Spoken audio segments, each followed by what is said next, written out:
Anak, kunin mo yung cellphone ko sa kwarto. May tumatawag ata. Sige po, Nay. Sabi cellphone ni nanay.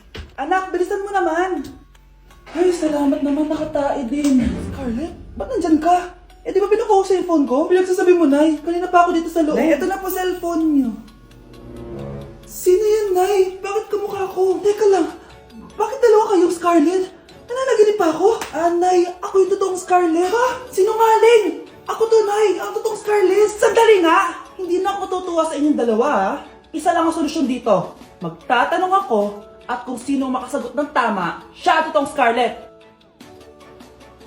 Unang tanong, saan ako may balat? Balat? Nay! Sa puwet! Nay! Sa kifi. Tama! Kifi. Ha? Totoo ba, Nay? O, diba, alam ko. Susunod na tanong. Ano ang timbang ko? Mukha kang 100 kilos, Nay. 75 kilos? Tama! 75 kilos! Yes! Huling tanong. Ano ang birthday ko? Birthday? Mahina pa naman ako sa ganyan. April 14, 1977? April 15, 1977. Tama! Ikaw nga ang totoong Scarlett! At ikaw, dahil talo ka, lumayas ka na dito! Impostor! Ay! Sino ba kasing Scarlett na yun? Bakit kamukha ko siya? Anak, kilalang kilala mo talaga ako, no? Siyempre naman, Nay. Anak mo ko eh. Worth it lahat ng pagpaparetoke ko dahil sinira mo ang mukha ko noon. Ngayong napaniwala na kita, gaganti na ako sa'yo. Kapag pinirmahan mo to, akin na lahat ng mga kayamanan mo. Oh, pirmahan mo na. Tita, wala naman ako field trip ah. Hindi pa ba sinasabi ng teacher niyo na may field trip kayo? Anak, okay lang. Pipirmahan ko na to para makasali ka sa field trip niyo. Walang iya ka talaga, Rosa. Wala ka talagang titira sa akin, ha? Manda ka talaga sa akin. Mabilis ka talagang utuin, Susan. Salamat, Mare. Ramon, napapirma ko na siya. Atin na ang bahay, pera at mga ari-arian niya. Magaling ka talaga, Rosa. Kaso kailangan na natin kumilos na mabilis. Kasi sabi ng doktor, nagre-recover na yung mata niya. Ano? Kaya bukas na bukas din, papalayasin na natin sila. Total, nakuha na natin ang gusto natin. Nay, bakit mo pinirmahan yun, ha? Maliban natin kung ano nilalaman ng papel na yun. Huwag kang mag-alala, anak. Malapit nang matapos ang maliligayang araw ng tatay mo at ng kabit niya. Tita, bakit may dala kang maleta? Aba, syempre. Lilipat na ako dito sa bago kong bahay. Ano? Tay, ano ibig sabihin nito, ha? Nakalagay dito sa papel na pinirmahan ng nanay mo na amin na tong bahay, mga sasakyan niya at ang mga pera niya. Napakahayop nyo! Bakit ang ingay? Ano nangyayari? Nay, kinuha na nila lahat sa atin! Ayan, magsama kayo mag-ina. Ngayong nasa amin na ang lahat, pwede na kayong lumayas. Ramon, magse-celebrate tayo, ha? Ang galing nyo din, no? Ha? Nakakakita ka? Bago kayo mag-celebrate, i-check nyo muna kung pirma ko ba talaga yung nakalagay dyan. Hindi pwede to! Tay! Attorney! Kita mo naman kung ano ginawa na tong dalawang to, di ba? At nandito na rin ang ebidensya na magpapatunay na naghaharutan sila sa loob ng bahay ko. Anong gagawin niyo sa amin, ha? Mahal, huwag mo naman gawin sa amin to, please, oh. Magbabago ako, please. Oh, sorry kung natatapakan kayo pagka-love team nyo, ha? Arestuhin nyo na yung mga yan. Mag-celebrate kayo sa kulungan. Kayong dalawa, sumama na kayo sa akin sa presinto.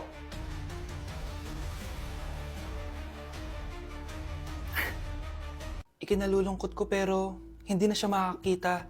Masyado nang malala ang damage sa mata niya. Mahal, hindi tayo susuko, ha? Gagaling ka. Mahal, huwag ka na magpa-stress. Ginawa naman natin lahat, di ba? Mahal, magpahinga ka muna dito, ha? Maluto lang ako ng pagkain. Hi, Ramon. Rosa, bakit nandito ka? Balita ko, wala nang pag-asang makakita yung asawa mo. Ibig sabihin, magagawa na natin lahat ng gusto natin. Shh! Huwag kang maingay. Masisira plano natin. Sinasabi ko na nga ba, may pinaplano kayo ni Rosa. Mahal, kain ka na na ito paborito mo. At talagang hinahayaan mo lang dito si Rosa, ha? Ano ba?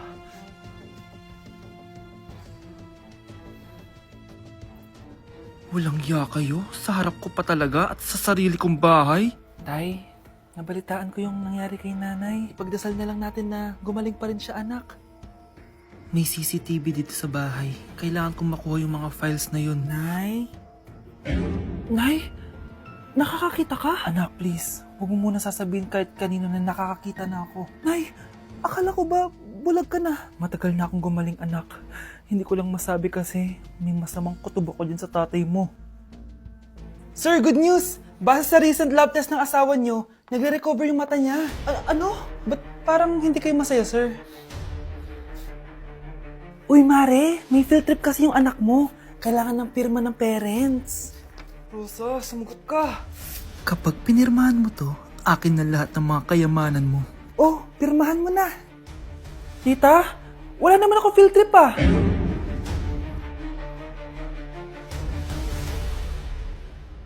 Nay, maniligaw ko nga pala. Hi tita, ako nga pala si Enzo, ang soon-to-be jowa ni Scarlett. Enzo? Anak, di ba yan yung anak ng mayor? Ah, opo, Nay. Galing mo talaga pumili, anak. Mukhang magkakapera ako, ah. A few moments later. O sige, pumapayag na ako na maging jowa mo tong anak ko. Yes! Pangako, tita, hindi ko papaiyakin si Scarlett. Pwede mo na akong i-kiss. Paps, may bayad ang kiss sa anak ko, ha? Nay, ano na naman yan? Aba, syempre, ang mahal ng diaper at gatas mo ng bata, tapos libre lang. Eh, ano naman? Tita, magkano po ba? Magkano? Eto price list. Holding hands, 200 pesos. Hug, 300 pesos. Kiss sa kamay, 500 pesos.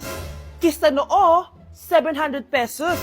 Kiss sa lips, 1,000 pesos. At kung makikipag-date kayo sa isa't isa, 3,000 pesos at dapat sagot mo yung bill, ha? 3 hours lang yon. Kung mag-extend ka, pwede naman magbayad ng additional. At, bawal tumawad. Pili ka na lang. Nay, ang mahal naman. Diyos ko. Eh ano naman, business is business. Kailangan ko ma-ROI mga nagastos ko sa'yo. O, ito po, tita. Cheque. Unlimited kiss na yan, na. Cheque? Kahit gumawa pa kayo ng 10 anak. 1 million ba to? Ano to? Idedemanda mo ko? Ano ba ginawa ko sa'yo? Oo, ipapademanda kita. Gagawin mo pa akong business mo, ha? Wala ka namang business permit. Tsaka ang mahal naman ng mga presyo mo. Eh di naman gano'ng kaganda tong anak mo. Teka lang. Joke lang yun eh. Mahilig talaga ako mag-ganon. Isusumbong ko kayo sa tatay ko, Mayor. See you sa kulungan. Kukulong na naman ako. Ate, patay na natin to. Nakakatakot pala to. Parang mukha mo. Hala, ano sinasabi mo? Eh, ikaw nga tong nakakatakot yung ugali. Ano bakit?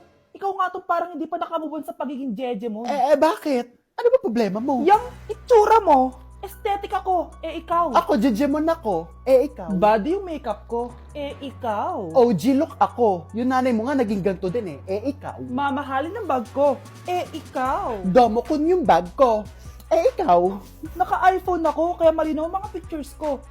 Eh, ikaw. Hala, tatlong camera. Ako, meron akong housing. 3310. Kahit ipukpok mo to sa kokote mo, hindi masisira. Eh, ikaw. Wireless ang earphones ko with noise cancelling pa. Eh, ikaw. Ano yung noise cancellation? Meron din ako niyan. May wire pa. Eh, ikaw. Oh, ito. Siguradong wala ka neto.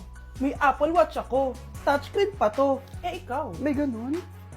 Ako, meron akong G-Shock, waterproof. Kahit ibabad mo pa to sa... Ganun. Ayaw mo talaga magpatalo, no? Sige, mag-lip sync battle na lang tayo. Basic. Tara.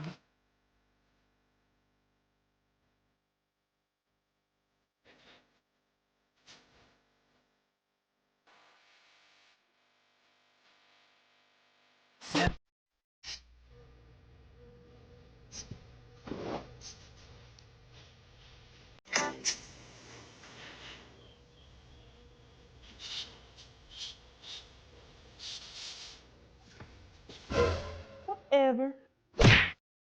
Mga anak ko, I got a new bag. Nay, bumili ka na naman? Ilang araw na tayong walang makain. Tapos inunan pa yan? Nay, nagugutom na ako. Kayong dalawa, wala kayong karapatan magreklamo, ha? Anak lang naman kayo na tatay niyo sa una niyang asawa. Tatawag ko kay tatay. Akin na yung cellphone mo. Hindi mo na ito makukuha sa akin. Ate, natatakot na ako sa kanya. Ito, kumain ka na. Ate, ganito na lang ba talaga buhay natin? Hindi. Hahanap ako ng paraan para makausap si tatay. Love, padala ka naman ng 50,000, oh. Magbabayad kasi ako ng tuition ng mga anak mo. Tapos, ang dami pa nilang pinapabili. Tay, hindi totoo yan! Sinungaling siya! Wala na siya. Akala mo talaga makakasumbong ka? Talagang sinusubukan mo ko, ha? Walang iya ka talaga, tita! Ayan, diyan kayo nababagay. Ikukulong ko kayo dito. Wala akong pake kung anong mangyari sa inyo! Tay, tulungan mo kami. Ate, mamamatay na ba tayo dito? Tiwala lang, Kyle. Kakayanin natin to. Kyle? Ang taas ng lagnat mo. Tita, tulong! Dali natin sa hospital si Kyle! Ang ingay naman ng mga yun. May bago na naman akong bag. Kyle! Delivery po. Salamat naman dumating na yung bago ko cellphone. Oh, ano pa ginagawa mo dyan? Binayaran ko na to sa online. Tama nga sila. Inuubos mo lahat ng pera ko sa mga luho mo. Ha? Ramon? Umuwi ka? Kukulong ko kayo dito. Wala akong pake kung anong mangyari sa inyo. Grabe ng pinagagawa ng babaeng to. Ginagawang hayop ang mga bata. Ramon, kailangan mo nang umuwi dito. Walang iya talaga yung si Rosa. Lumayas ka na dito, ha? Ayaw ko makita yung pagmumukha mo.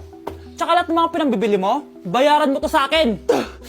Tapos na ang maliligayang araw mo. Tulong! Scarlett! Scarlett! Tay! Kyle!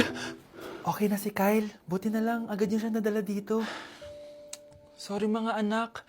Kung alam ko lang, uuwi ako agad. Tay, ang importante, nandito ka na. Yay! Nandito na si tatay! Makakain na ulit tayo ng masarap, ate! Huwag kayong mag-alala, anak. Hinding-hindi na kayo malalapitan ng babaeng yon. Pangako. Mga anak, aalis lang ako Maglinis kayo dyan. Bye, Nay!